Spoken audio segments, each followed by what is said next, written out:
This is the InnovaBuzz podcast, helping smart businesses be even more innovative. Hi, I'm Jürgen Strauss from InnovaBuzz. Welcome to episode number 96 of the InnovaBuzz podcast, designed to help smart businesses with an interest in innovation become even more innovative. In this episode, my guest is Dr Ilene Ruhoy from the Center for Healing Neurology in Seattle, Washington State, USA. Ilene founded that center with the mission to treat the person, not the disease. This is a fascinating interview with someone who has taken the best of her experience and knowledge from conventional medicine, neurology, and complementary therapies to address people's wellness, not sickness.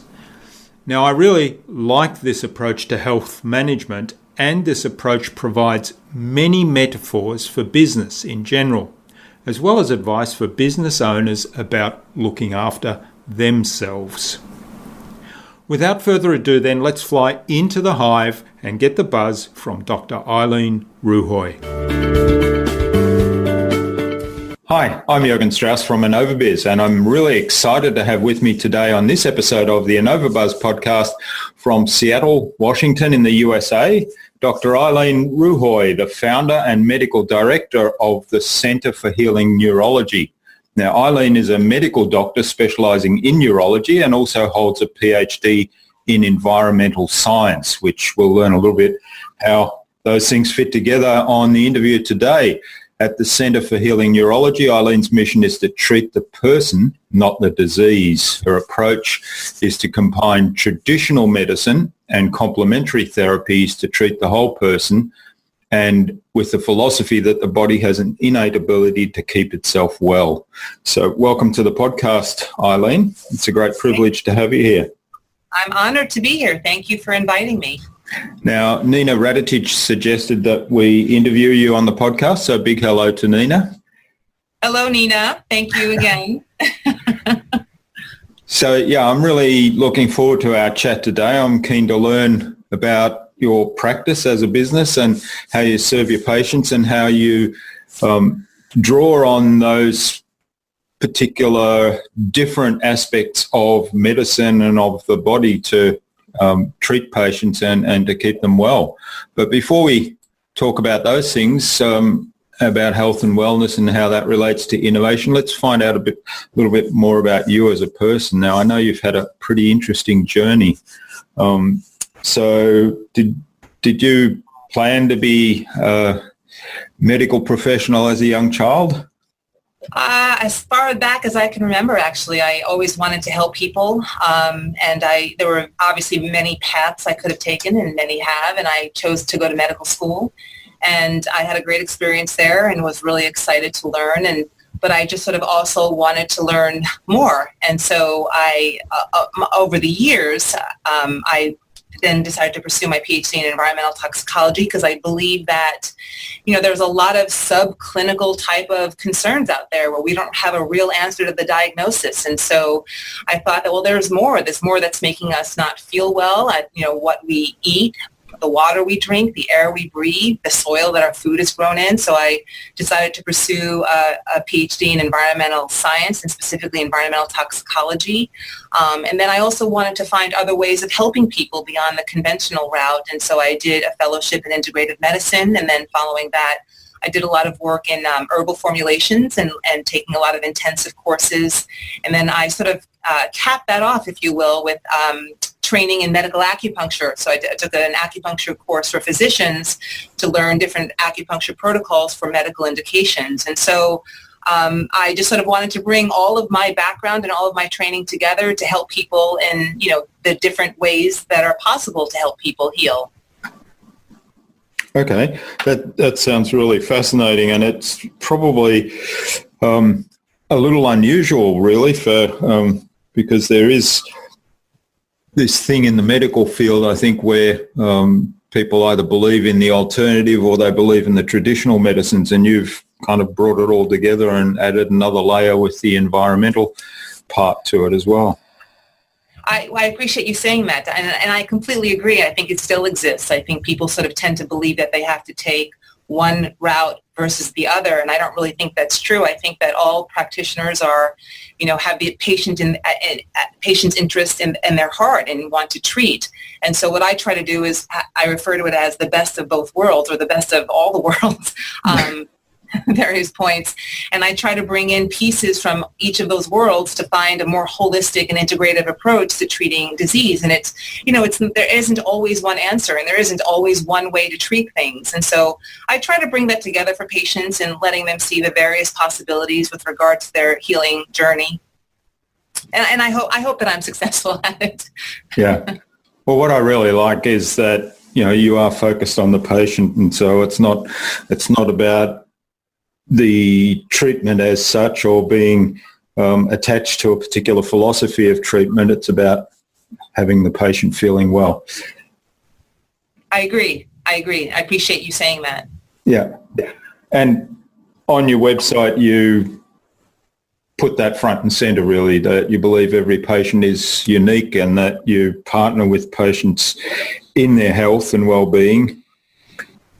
I do. I really try hard to understand. It's not just about the symptom that they're presenting with or their particular concern on that day of the appointment, because I try hard, as many providers do, to be fair, to understand how this symptom has played a role in the quality of their lives, so how it affects them on a daily basis, how it interferes in their family life, in their occupational world, and their academic life, and their social life, amongst their peers, amongst their family members, because it always has an impact. There's always some impact. And some it's easy. With some it's easier to read than others, and so some it takes a little bit longer and a couple of more questions and a little bit more digging. But I do think that's an important part of understanding what's going on with them physiologically, so that I can really come up with a treatment plan that will help them. So it's very much individualized in what I try to do. I don't see everyone with the same symptom because, as you know, people do come to a doctor's office with a particular concern. And so I try very hard not to just sort of put it in a box. Well, all of these patients have this concern. I feel because everyone is different and everyone is individual. And so I really take that into account, that while the particular complaint may be the same, the impact that it has on the rest of their physiology as well as the rest of their world is just as important and plays a role in the ultimate management regimen and treatment options that I offer them. Yeah, I really like that from a lot of aspects. And if you take the concept out of medicine even, it's around not treating the symptom, but looking at what is the problem and what's the cost of the problem in terms of the person's life, the person's interaction with family and friends, social life and so on, as you said, and then developing a solution that actually deals with the problem and brings about the changes to all those things that it impacts for the positive. Exactly. I couldn't agree more. Yeah, it's really good. So why have you chosen to take this particular path then? Why do you do what you do? I really love people. I think that I think helping people is probably the most potent antidepressant that there is. I myself have been through some health challenges over the years. 2 years ago, I was diagnosed with a large brain tumor and underwent brain surgery and had a recovery period. And I had to learn how to navigate the system as a patient, which, to be fair, I didn't have perspective on, but I quickly obtained it. And I think that I think it's important, and I went back to work fairly quickly because I felt that it's part of my identity to help other people. I think that it rewards me more than it rewards them sometimes, the fact that I can be there for people and listen to them and come up with ideas of ways that they can feel better for themselves and for their family members. So I think that I think everyone should reach out. You don't have to be a doctor to help other people. I think that being there for others in any way, in any presence, in any format that you can, actually brings you rewards as well. And I like to try to spread that message as well in what I do. So, that piece is very important to me. And when I was going through my health challenges, people were there for me, and so I like to think that I'm paying it forward and paying it back. I really like that. I like, you said you don't have to be a doctor to help other people, and that it's in helping other people. What did you say? That it's just the best antidepressant there is? I think it is. I think it's a potent antidepressant. Yeah. Yeah, it's quite amazing that, by helping other people, you are helping yourself and you're learning as well, which, comes back to the idea of neurology and taking care of yourself. So it's sort of the full circle. And that's a good point you make, actually. I do learn from each and every patient. I think that learning is lifelong, no matter what occupation you're in, no matter who you are.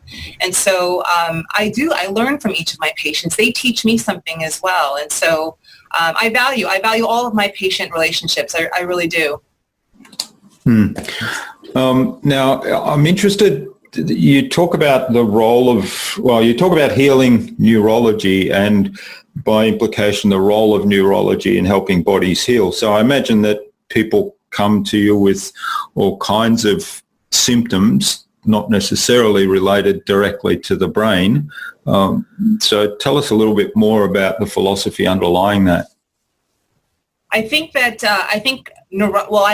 of all, I love neurology. I love the nervous system, both the central and the peripheral nervous systems, and I think that they control just about everything that we do, or at least play a role in just about everything that we do. So it makes sense to me that people come with symptoms that aren't necessarily, classified as neurologic symptoms, but they also come with neurologic symptoms, but then have, like I said, sort of this added element of, the effect that it has and how it's sort of affected either their mental health or their outlook or their ability to tolerate, stressors in life.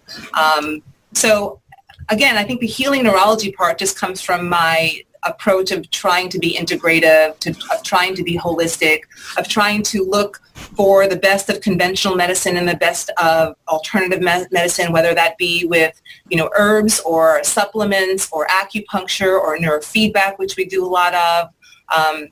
But I think what's really important is that I tend to really want to understand what's going on before I treat. And so usually when patients come, the first steps are to sort of really focus in on what the concern is and what might be happening to them physiologically. So I always start with a good diagnostic evaluation, and it's fairly comprehensive because I think that information ultimately provides me with more information about them.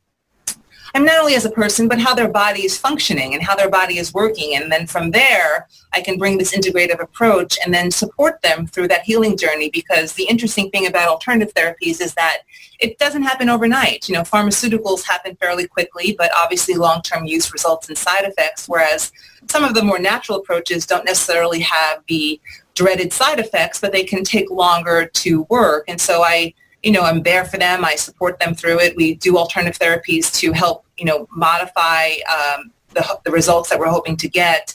And it's, it's just part of a healing journey of which I think we're all on some level, regardless of what our health challenges are. I think that our current world sort of provides us with stress enough so that we all have to heal ourselves. And so I focus a lot on stress management and prevention. I think that's an important piece of our well-being, of our optimal wellness, is to focus on ways that we can keep our body in balance. And at the risk of rambling on, I do think that's an important piece of what I'm referring to, in that, our bodies want to heal. They want to be in health. They want to be in balance. And I think that there's a lot of things that go on in our lives and the world around us that could bring us a little bit out of balance. And a little bit out of balance is okay. We could find easy, kind ways to bring it back into balance, to harness the body's own ability to heal. And obviously this is not the case for all diseases, certainly, but for many of them. But once the body gets so far out of balance, it's a little bit harder to do. And so that's where conventional medicine can be very much beneficial and very, very useful. And so I focus a lot on prevention, right, to try to keep that body within that window of balance, if you will, and not get too far out, just so we can really use not only the body's natural ability, but also some of the more alternative approaches, such as what the plant world has to offer us with regards to medicine. So I think, a lot of what I do revolves around stress management and prevention, and preventative ideas and strategies and lifestyle options. But clearly when things are out of balance, then I do have to put on, the conventional neurologist hat and make sure that I keep them safe and healthy. Yeah, that's a really in-depth explanation of how you go about it. So I really appreciate that. Now, I'm not passionate about it, so I apologize. Yeah, I could hear that. That's great. I'm fascinated. I mean, you mentioned the body has an innate ability to kind of keep itself well and to heal itself if something's out of balance. And I'm always fascinated how the body can deal with things and how, I mean, even if you leave it alone, as long as it's not way out of whack, as you say, and it's not life-threatening, the body will just fix itself. It's, you cut yourself and it heals. It's amazing. And I guess the approach, I really like the approach of the prevention. And I think, I don't know if it's true today, but certainly in the reading about China in the old days, the doctors were paid according to whether their patients were healthy or not. So they weren't. So if you were sick and went to the doctor, they didn't get paid. But if you were healthy and they kept you that way, you got paid. So I guess that might be the Eastern philosophy, is it? No, I think to be fair, that would be unfair to many specialists, including neurologists, to be frank. But yes, I think right. So I think that would depend upon the kind of patient that you're seeing, because clearly sometimes patients don't think about coming to a neurologist such as myself until things really are out of balance, and so. It's a little bit harder to sort of get them back into a more healthy and natural state. But we try hard. And again, I try to bring in what the different kinds of modalities have to offer. So in terms of I'm just thinking in terms of kind of people going to see the doctor because they're unwell, at what point is a neurologist somebody they might consider? I think the most common reason why people go to see general neurologists are things like headaches, obviously, neuropathy, so what we refer to as paresthesias, which are numbness or tingling, usually of the legs. Those are probably the most common complaints. Headaches definitely are an issue amongst many. It's a very common concern that a lot of people suffer from. So things like migraines, and there are other kinds of primary headache disorders. And so those are the most common reasons, I would say. I think that in my practice, I definitely see a lot of headache concerns. I see a lot of neuropathy. I do see a lot of anxiety concerns. I see a lot of vertigo, like dizziness, so autonomic kind of complaints. So these are probably the more common concerns that people come with to a neurology practice. Obviously, there are different, there are subspecialties in neurology. There are neuromuscular, obviously there's epilepsy, there's movement disorders, there's stroke experts. So there are, things like Parkinson's and dementias experts and Alzheimer's. And so I think I guess my point is there's a wide array of reasons why people seek out a neurologist. And I definitely tend to see the gamut here in my private practice. Okay. Now, in terms of the neurology and wellness, you talk a lot about food and medicine and the alternative medicines. You mentioned plants. So tell us how particularly food and alternative medicines have a role there in overall wellness. Okay, this is one of my favorite topics. I do believe that food is medicine. Yeah. I think that what we eat here, at least in America, I think that has gotten far away from what the plant world has to offer us. And I think that, the rainbow of vegetables and fruits have just about every vitamin, nutrient, amino acid that our body needs. And I think that we just don't eat enough of the proper foods. And I think a lot of the foods that have been designed by man for us to consume are very pro-inflammatory. And this is proven. This is not just my opinion. This is science. So a lot of the foods are very pro-inflammatory. And so when we create any level of inflammation, that inflammation results in symptoms. Is it always neurologic symptoms? No, of course not.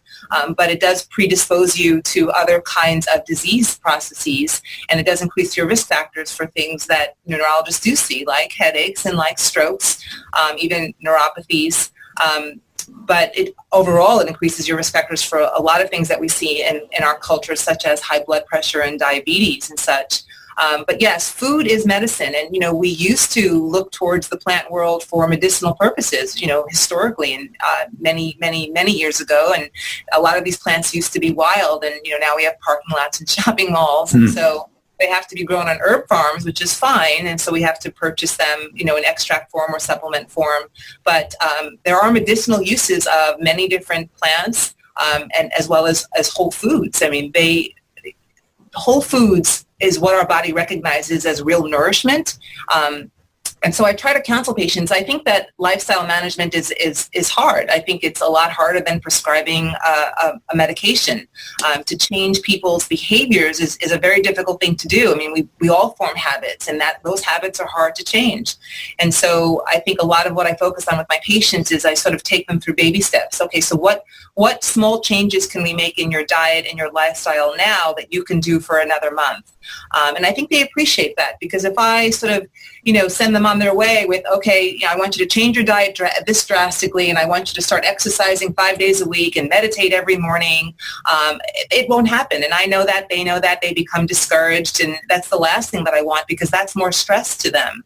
So I try to focus on ways of doing this in the least stressful manner possible, and I try to find at least one pro-inflammatory food that they're eating regularly and ask them to at least minimize it, if not to completely remove it from their diet. I try to find exercises that they enjoy doing and sort of recommend ways of doing it a little bit more often. I try to find ways of making them be more mindful, such as meditation, such as yoga. I do acupuncture for them, because that's a period of time when they can learn to be mindful. And I make these small changes over time. And so it's a very long relationship with my patient, and I find that it has a great response. Those that are motivated to do so and make these changes really do get great benefit. And I always feel like a proud parent, I always feel like, when they come back and say, wow, I did these things, and over the last few months I've had these positive changes, and it does make me beam with pride. And but it's small work, but it's rewarding work, and I do it in piecemeal. And it's just important to recognize that a lot of what our body needs and a lot of what our bodies are asking for really, really is out there in the form of whole foods, in the form of plants. And sometimes when we have a particular symptom, because some things have gotten out of balance, it just needs a boost from maybe a particular nutrient or vitamin, or from a supplement, or a little bit more activity to get the blood flow moving, a little bit more mindfulness to sort of focus in on that organ or that system that's just functioning. And we can do a whole lot with that, quite frankly. And I think that we've all learned maybe not to trust those kinds of things that seem so maybe simple or maybe not real, because they're not, they're not sort of couched in the medicine world, but they really can be powerful when done consistently. Absolutely, they really can have powerful, positive effects. Yeah. I wonder these days, because there's this instant gratification idea or expectation in people's minds, and you see it everywhere. In marketing online, people expect to have magic tricks available that get them business by using the internet, and they expect magic pills for all kinds of things. So, and I think the idea of Western medicine, of having some sort of medication for a symptom, suppressing the symptom, so you can take a painkiller for a headache and within 15 minutes it's gone, but the problem itself is still there somewhere. And that's exactly right. And the putting in the work, if you like, to address the real issue, such as changing your diet, getting more exercise, doing different things to address stress factors, kind of isn't consistent with that instant gratification expectation. I don't know what your thoughts are on that. Well, I mean, I obviously agree very much. Unless anyone think I'm a killjoy, Yeah.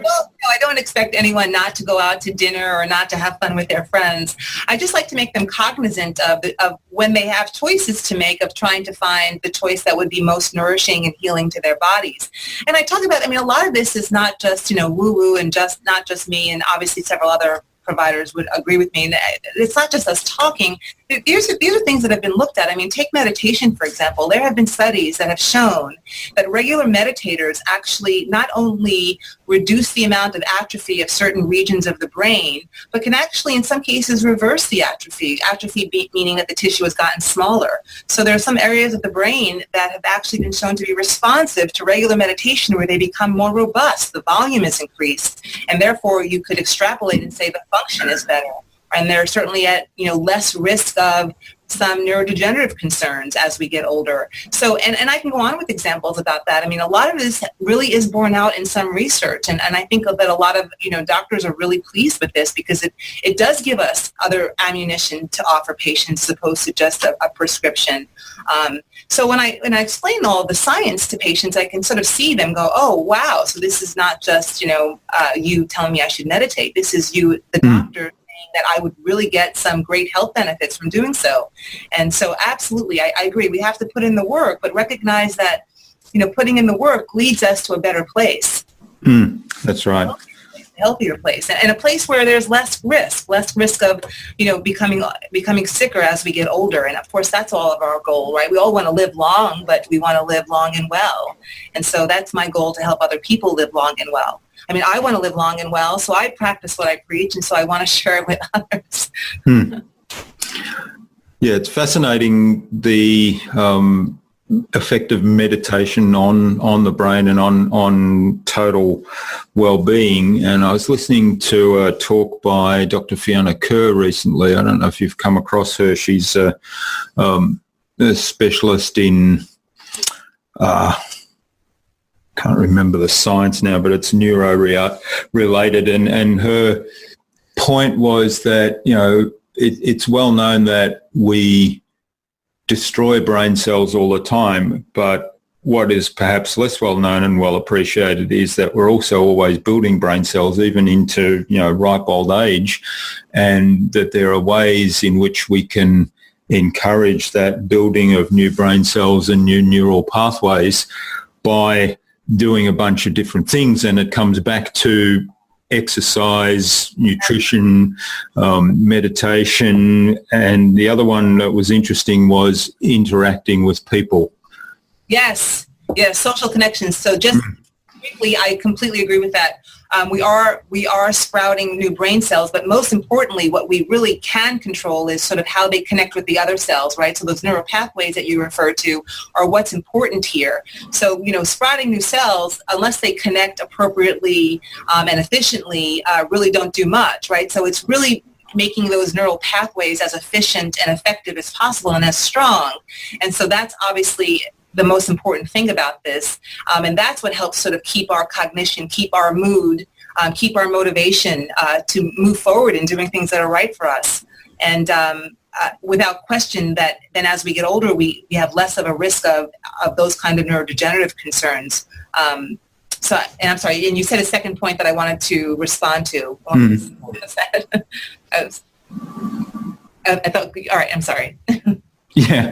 We were talking about the neural pathways, and she also said something else about what was the second point that she had made? She had a bunch of things as recommendations in terms of enhancing exercise. That's right. Exercise. Yeah, that's right. I mean, I definitely, I preach exercise. It is, so I think a lot of people think about exercise for weight control, and we do that diet is probably 80% of weight control, but exercise when it comes to health is so important because it does get blood flow moving, and it challenges not only our heart, obviously, and our lungs and our muscles, which are important. It challenges our brain, and it gets the blood flow moving up into the brain. I mean, working into the cerebral vasculature is extremely important because we need to perfuse our brain with consistent and healthy oxygen flow. And so the way to do that, of course, is to eat well, because then you supply the body with the nutrients and vitamins it needs, and then to exercise appropriately to take in that oxygen and then allow the blood to be pushed up into the brain that's delivering all these great nutrients and vitamins and oxygen to the brain tissues, because that is very important. And in fact, we do see very often as we age and we get MRIs on people of, even in I've seen it as early as the fourth decade, but usually in older decades, you see evidence of what we refer to as microvascular ischemia, which just means that all of the small vessels of the brain were not receiving a proper blood flow, basically, and didn't get enough oxygen. And so those small vessels start to sort of degenerate, if you will. And so we see evidence of that in MRIs. I mean, the brain is fed from, large vessels to moderate-sized vessels, and it expands out to very small vessels that feed all the different remote regions of the brain. And it's those small vessels that are most vulnerable to aging processes, of course, but specifically to what occurs to us over decades of living, which is, poor food, poor exercise, poor sleep, stress, anxiety, depression. All of that really does have a physiologic effect on our blood flow. And as I said, those small vessels are the most vulnerable. But one of the most powerful ways of keeping those small vessels happy and healthy, if you will, are to exercise, get that blood going, challenge your brain with different exercises to sort of work, recruit different functions, different regions of the brain so that does different kinds of functions, whether it's for balance or for strength or for aerobic, or even yoga, which, is meditative in some of its aspects. So yes, I couldn't talk about exercise enough. I love it, and I think everyone should do it. And I always say to patients, you don't have to climb Mount Everest tomorrow. You don't have to do a triathlon next week. It really can be as simple as walking, getting outdoors. It could, yoga, meditation. All these things really do affect the brain function and the health of the brain, which is what I'm really about. Yeah, the idea of exercise, and I'm a big fan of exercise, and I think I find, particularly as a business owner or as somebody that, there's other stresses in life, that getting out and exercising in the fresh air also has a meditative effect, because my mind switches off and I start to get other ideas and other things are happening. All these things just bubble up from the unconscious every now and then when I'm out exercising, particularly if I'm on my own and not talking at all. So I've just come back from my morning bike ride this morning. We've got a beautiful spring morning, so it's crisp and cool, wonderful fresh air, and I was just filled with gratitude when I was out there this morning. It's just brilliant. So you get all these effects. It's wonderful.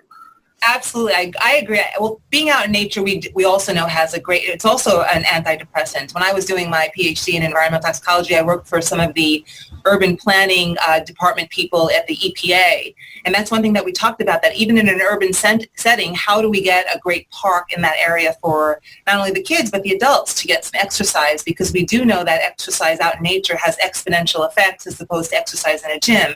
Now, clearly in the dead of the winter when it's, dark and dreary, obviously if the gym is the only place, then by all means it's a good alternative. But whatever you can get outdoors and do exercise, you're getting exponential benefits from it. And you actually just spoke to many of them. So I agree with that completely.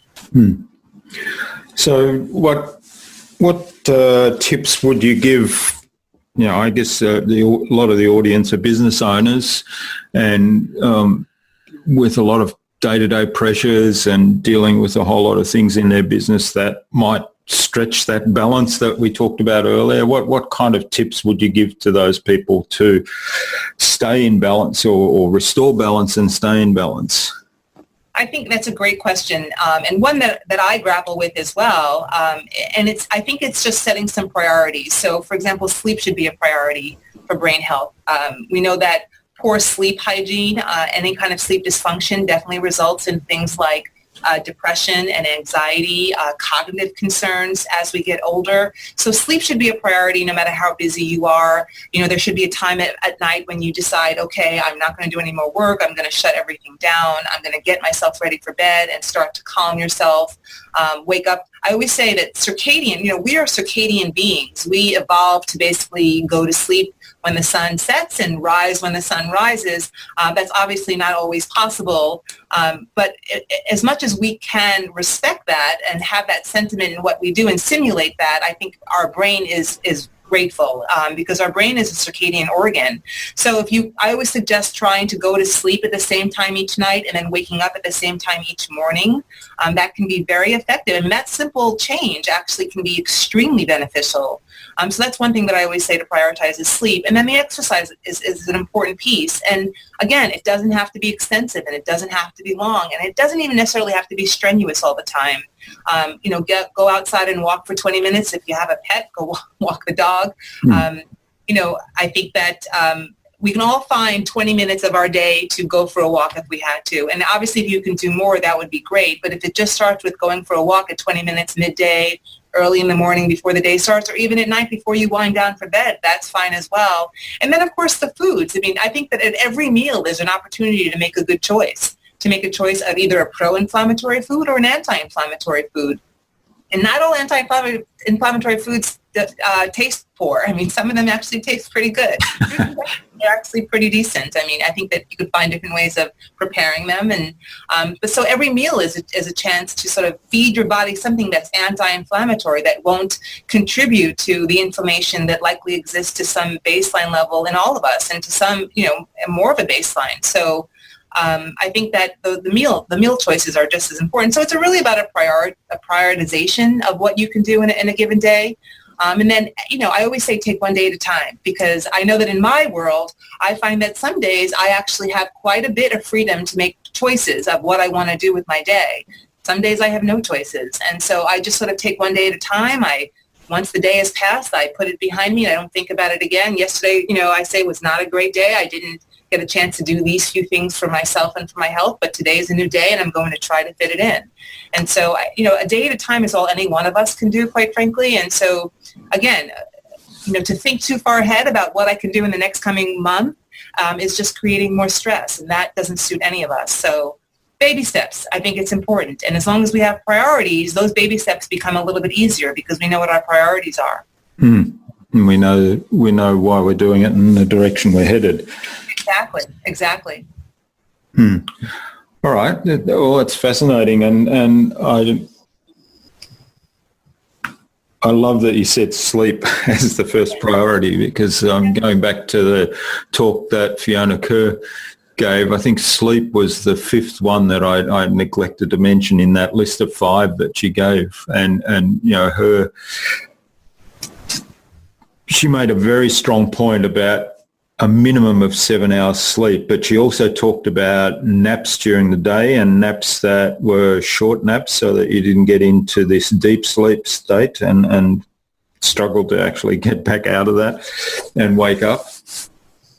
Right. I mean, and I do agree with that. I think it's hard for a lot of, as you said, a lot of your audience are business people. I mean, it's very difficult to take naps during the day when you're running a business, working in someone else's business, and have a busy, schedule. People have families, obviously.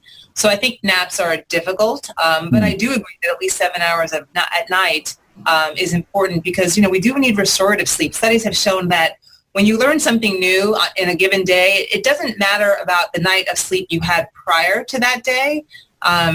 It matters about the night of sleep you have following that day. So for consolidation of that new lesson, the sleep that you get following that lesson is actually more important. So if you didn't sleep well last night and I were to teach you something new here in our conversation, if you slept well tonight, you would recall that lesson and our details of our conversation, even though you hadn't slept well the night before, in other words. So sleep is just important in general for consolidation of memories, consolidation of learning, reducing the risk of cognitive difficulties as we get older, reducing the risk of depression and anxiety.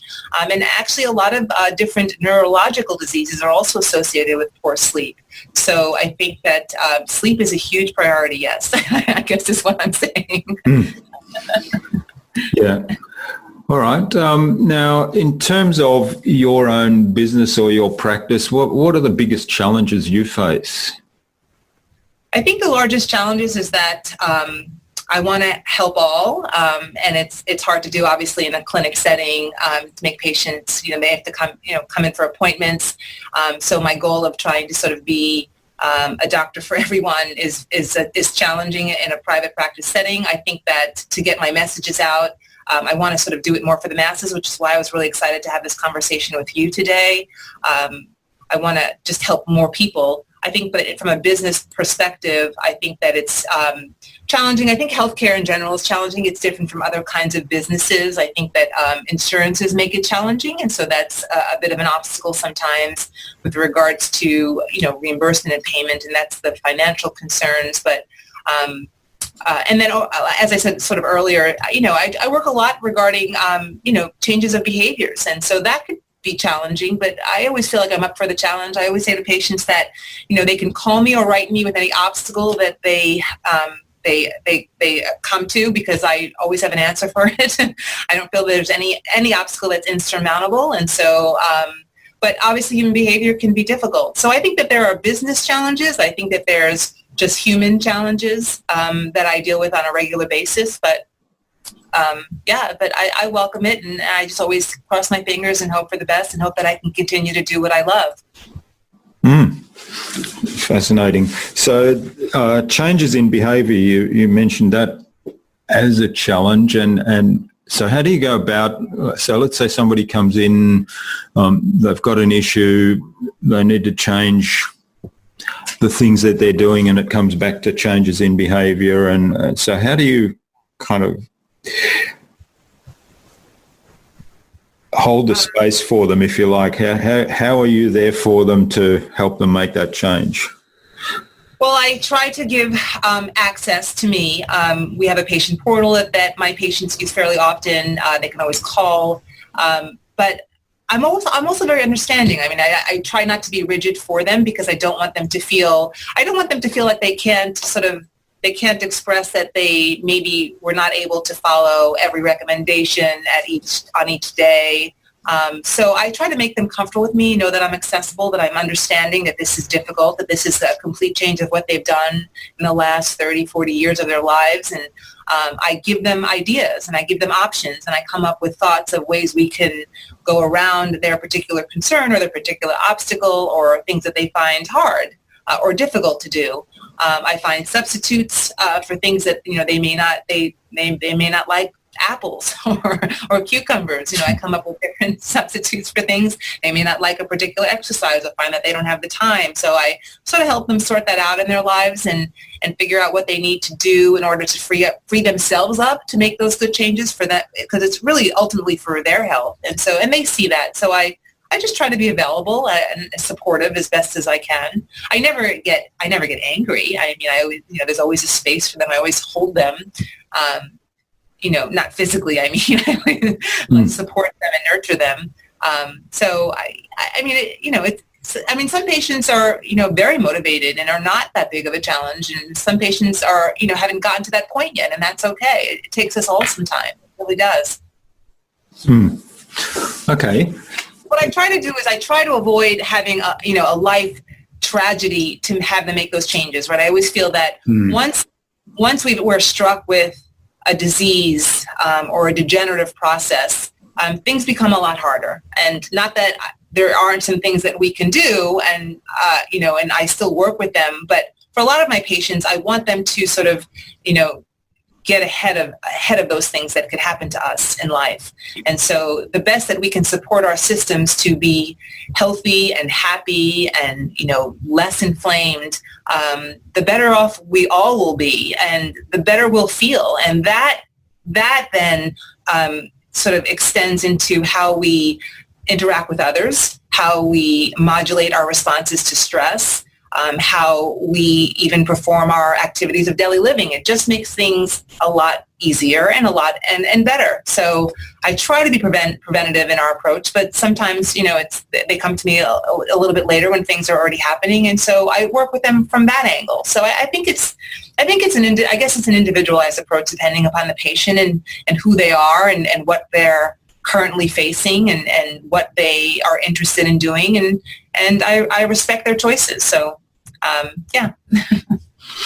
Well, I mean, you raised a couple of points there in terms of, well, earlier you said, helping more people on a one-to-many level, and I wonder how you get that message out there. And what you've talked about just now suggests that, people will probably come to you when they've got a symptom, and it may be an advanced symptom, in which case it's a remedial situation to start with until you get to that point of, okay, now let's get this balance right, and let's put behaviours and practices in place that will keep you well. But how do you get people on board before they have those symptoms and before there's triage necessary, if you like? Yeah, I mean, that's a great question. It's hard, as you know. Most people don't think about coming to see a doctor until there's a problem, until they're feeling something that's just not right. Most people certainly aren't referred to neurologists until something is not right. So I will say that probably, primary care providers probably have a lot more success at getting people before a disease process takes hold. I think in the neurology world, people aren't seeing us until something is clearly wrong. It doesn't mean that we can't resolve it or cure it. In fact, many times we can, but oftentimes we can't. And so it does take a more, as you say, a remedial approach. And so I struggle with that too. That's actually one of the things that I'm working on in my business, which is that how do I get people to come see me before they really need me? And I think that's that's a challenge. Yeah. So that's one of my challenges, obviously, is to how to get people to understand that that they can't. Sometimes you just can't do it all on your own. You need someone to help. You need some guidance. You need somebody to teach and guide and motivate and educate. By the way, education is a huge part of what I do. I educate a lot of people on foods as medicine and herbs as medicine and exercise as medicine. I do a lot of education along those lines, and but I'd like to do it for more. So yes, how do I get people who come to see me before they actually know they need me? Yeah, that's the question. I need the answer. All right. So how do you go about the education process as a challenge to that problem? Because I was going to go down the education path, and I thought, well, you probably do a lot of presentations at various conventions or in medical forums, but how do you get that education to the public? Right. So that is what I'm working on. I'm actually working currently on a series of videos. I have a team of videographers that are helping me. I sort of have a series of food as medicine, and each video I tackle a different complaint. Like one is headaches, one is anxiety and depression. And I focus on foods and plants that are particularly helpful. I mean, I talk about with depression, for example, and anxiety, foods that help to boost dopamine function. I talk about with migraines. There are known foods to be trigger for migraines. There are known foods to be very pro-inflammatory to put you at greater risk for migraines. There are known foods to actually help quell the inflammation that results in migraines. So I tackle foods for things like MS and foods for Parkinson's disease. And so it's going to be a series of videos. So as you probably know, my practice is only open a little over a year. So it's fairly a new business, and I sort of had to get going. And so a lot of things are sort of on deck, if you will, of plans that I have to get my message out to more people who live outside of my vicinity. So yes, that's all coming down the pike. I like I said, the video series is my first thought, and then I write blogs for a website, Mind Body Green. They regularly post my blogs, and that's another way that I'm communicating to others who don't necessarily live close by to my practice. And so there are all these different forums that I'm looking into to try to, as I said, get people to make changes in their world and in their lives and in their choices to help them be healthier for the rest of their lives as much as we possibly can. All right. So Mind Body Green will have a link to that in the show notes of the episode, and also if there's any videos already live, we'll post links to those as well. Oh, thank you. The first one will be live next month, actually. So, but if I can send them to you, I'd appreciate that. Yeah, please do. All right. Well, I really appreciate this. It's been a fascinating discussion. I'd like to move on to the buzz, which is our innovation round, and these are more business questions, so feel free to take them where you want. They're essentially designed to help the audience who are primarily innovators and leaders in their field with some tips from your experience. And so there's 5 questions, and hopefully we'll get some really insightful answers. Okay, great. So what's the number one thing anyone needs to do to be more innovative? Take risks. Yeah, I mean, I had to get over my fear of not worrying what other people think. I mean, I come from a very conventional, I know, and I realize this is talking to not necessarily other physicians, but my own personal story is I come from a very conventional medical background, and so I had to be willing to sort of, risk how my colleagues would think of me trying to do a more alternative, integrative approach. And so it took me a couple of years, to be honest, but I was able to sort of realize that this is what I know to be true, and this is what I love and am passionate about, and I took the risk, and it has, my fears were not realized, let's put it that way. It's been received very well amongst my community, and so take risks is what I can say. Do not fear what other people will think or say. Oh, fabulous advice. Yeah, I love that. Oh, don't worry about what other people will say or think, or what you think they might think. And follow your passion as well, I heard in there. Yes. All right, so what's the best thing you've done to develop new ideas? I have literally taken everything that I know to be true from a conventional world and taken everything I know to be true from an alternative world, and I've put them together and made them seamless, right? So a lot of things from two different worlds will clash. So from two different ideas, you might have things that might clash. And so the goal is to find ways to sort of mold those ideas so that they don't clash, so that they sort of meld together. So it becomes one big idea that's just useful for whoever your customer is. In my case, obviously, it was ideas from the conventional world, ideas from the alternative world. I brought them together. I made it into a nice packaged plan that was beneficial for patients, and it has worked very well. So again, melding ideas so that they're seamless, so there are no holes, right? So that it's a finished product, and it's useful and beneficial and worthy.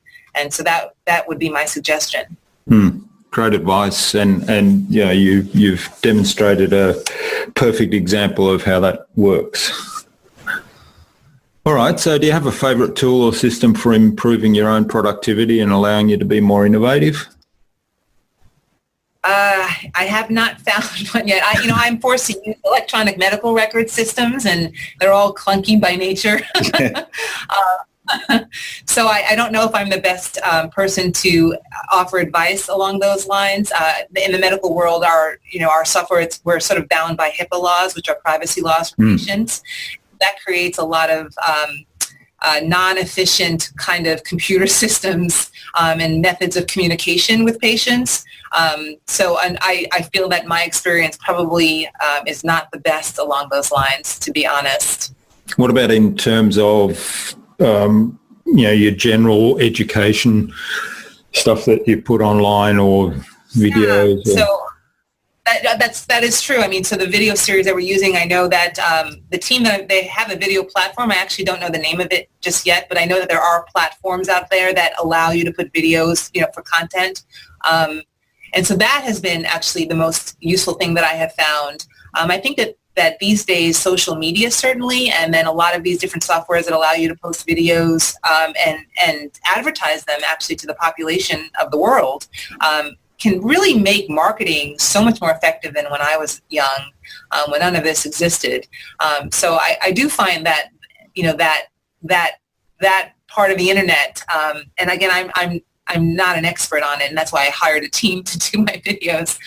But I do find that is certainly has shown to be a very efficient and effective way of getting my message out there to a larger population. That's great. Yeah, the power of video is amazing these days. And I had an email just this morning from a lady that we'll have on the podcast shortly who specialises in doing live video. So essentially through Facebook or other avenues, having it actually a live and interactive video. So it's kind of like TV,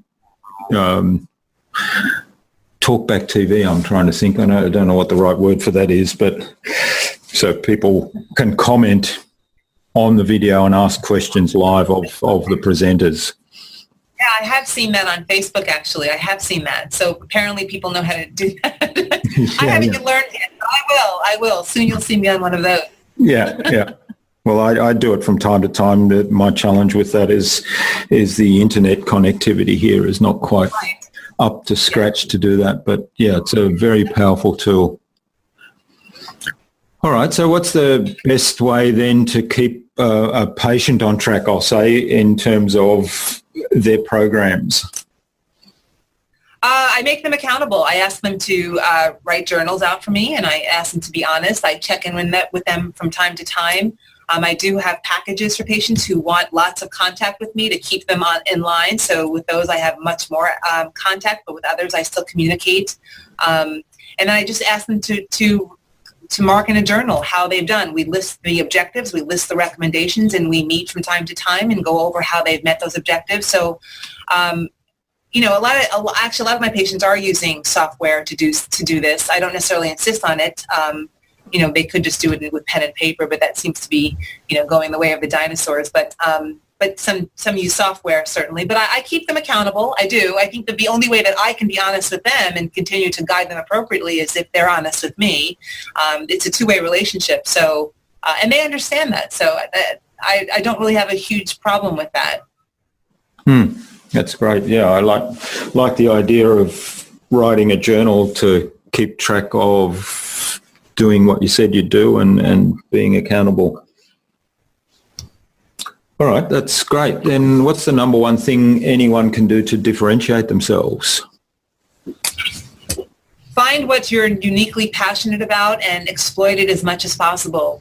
Find where your strong points are, what people like about you, who you are, and what you love. And that might sound like a lot, but it all sort of speaks to the same thing about what your core is, and where it sits, so that you're happy with yourself when you go to bed at night, and you're happy with yourself when you wake up in the morning and excited to go to work.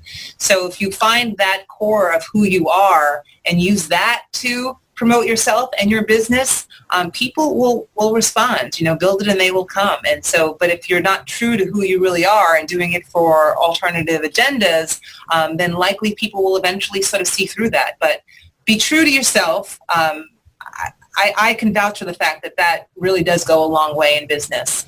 And it might sound that that's somewhat contradictory, but it's not. It is not. And the most successful business people that I know were true to what they believe in. So, that's really good advice. I think, I'm a big fan of learning by modelling and modelling off successful people, but there's a trend to take that too far in terms of just copying what they do rather than understanding what they do and applying the principles within your own, as you said, your own unique passion or your own unique personality, which is, comes back to the second point you made about combining and melding together things that might seem disparate but can be brought together to enhance both and what you're offering. Yes. Okay, so what's the future for you then and for the Centre for Healing Neurology? I hope it's a long future. I hope to expand and offer more services. There's a lot, as I said, there's a lot that we want to offer in the future. That we're a new business, so we sort of have to do it slowly. But I look forward to continuing to offer the good service that we do and offer the good care that we have to offer, and to continue to bring patients into our community to help guide them through health for decades to come and to keep them well as best as we possibly can. And so I just hope to continue doing more of what we're doing. And as I said, my goal is ultimately to expand it beyond Seattle, Washington. All right. So this has really been fantastic, Ilene. I really appreciate you taking the time and sharing your passion with us and sharing your advice. What's the number one piece of advice you'd give to any business who wants to be a leader in innovation and in their field? Never stop thinking, never stop innovating, never stop thinking about what more can be done, what further developments need to be made, where there are holes in your business industry that can be filled, where niche, with every year that goes by us, there are new niches that develop. And so take advantage of those, because times are always changing, even in businesses that have been around for a very long time. Things always change. Things never stay the same. That's a certainty in life. And so sort of try to capitalize on what the changes are and sort of see where you can fill the need. And I think if you do that, and that's certainly what I'm trying to do in my own world and my community of healthcare, then you'll always be successful. There'll always be a need for who you are and what you have to offer people. Fantastic. So I heard, I can't remember who said this, is that the one thing that never changes is that things are always changing. That's correct. That's a wise person. Yeah. All right. Well, thanks again, Ilene. Where can people reach out and say thank you for all that you've shared with us today? They could email me. My email address is Ilene, Ilene, at centerforhealingneurology.com. So they can certainly email me. And they can visit the website, Center for Healing Neurology, www.centerforhealingneurology.com. And then I have a Facebook page as well, and it's under Center for Healing Neurology. So all they need to do is search it, and they'll find it. Okay, and we'll have links to that in the show notes as well to make it even easier. Finally then, who would you like me to interview on a future InnovaBuzz podcast, and why? Joe Brotherton. He's phenomenal. He owns several companies out here in Seattle. He owns Do Bay, which is a meditative retreat type of sort out in the San Juan Islands, but also owns a company called Democracy Live, in which he's trying to create electronic ballots for voting. And he's also a great property owner. He's a phenomenal landlord, and he cares about people. He helps run a charity organization called Tips for Teens. He holds fundraising events. He's just a remarkable human being and a business owner of many businesses, as I said, and he's just also a very fun guy. So sounds fascinating. So Joe, look out for an invitation from us to the InnovaBuzz podcast, courtesy of Ilene Ruhoy. Well, thanks again, Ilene. Thanks. I really appreciate you sharing your time and your insights with us on the InnovaBuzz podcast, and I've really enjoyed this. I've learned some more, added to my knowledge, and as you say, keep learning. That's one way to keep those neural pathways fresh and building new ones. So I wish you all the best for the future and for the Centre for Healing Neurology and all your videos that you're doing, and let's keep in touch. I really enjoyed this conversation, and I greatly appreciate it, and I look forward to talking to you again. Thanks. Thank you. Bye-bye. I hope you enjoyed hearing from Ilene as much as I did. She's very passionate about helping people achieve their best health and getting the message of general wellness out to a wider audience. This episode is full of good advice about health and, as I said at the beginning, contains many metaphors for business. All the great ideas and tips that Ilene shared with us can be found at innovabiz.com.au/healing neurology. That is HealingNeurology. HealingNeurology.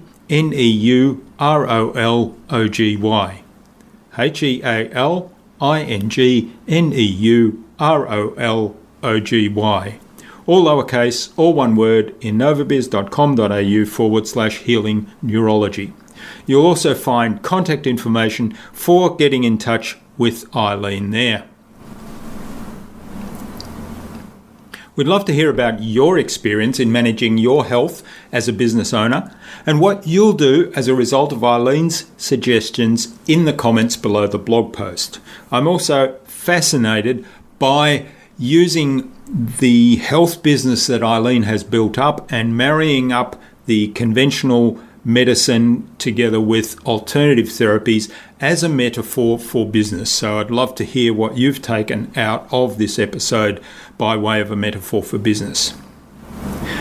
Now, Ilene suggested that I interview Joe Brotherton, who is the owner of several businesses based in Seattle, Washington, on a future InnovaBuzz podcast. So Joe, keep an eye on your inbox for an invitation from us to the InnovaBuzz podcast, courtesy of Dr Ilene Ruhoy of the Centre for Healing Neurology. If you haven't already done so, head on over to iTunes or Stitcher or Pocket Casts and subscribe to the InnovaBuzz podcast so you'll never miss a future episode. Of course, we're always looking for feedback and reviews so that we know how we're doing. If there's anything you'd like us to cover, questions you want answered on a future InnovaBuzz podcast, or guests you'd like us to interview, please send those ideas to us. Until next time, I'm Jürgen Strauss from InnovaBuzz. Be awesome and keep innovating.